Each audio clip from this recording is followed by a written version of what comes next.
Hello everyone, and welcome back for a microgreens episode. Today I'm going to tell you why you want to grow microgreens at home. And right in front of me, I'm just going to show you a couple examples of some that I'm doing right now. I have some broccoli, some mung beans, and some wheatgrass. Alright, and I've got about 7 really good reasons as why you should be doing this at home. Reason number 1 being that these are some of the most nutrient-dense things that you can eat. There's been plenty of studies that show that they have up to 9 times the nutrition as mature leaves.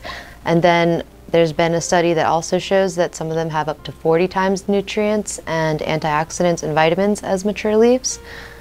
Reason number 2 is that it has a higher amount of chlorophyll than regular plants or produce because of its process under the grow light.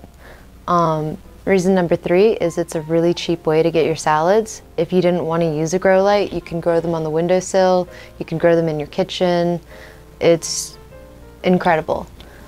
Reason number 4 is they have a ton of anti-cancer properties, and it's actually been studied by Johns Hopkins that broccoli is part of the cruciferous vegetables, and any cruciferous vegetable is actually been proven to have anti-cancer properties.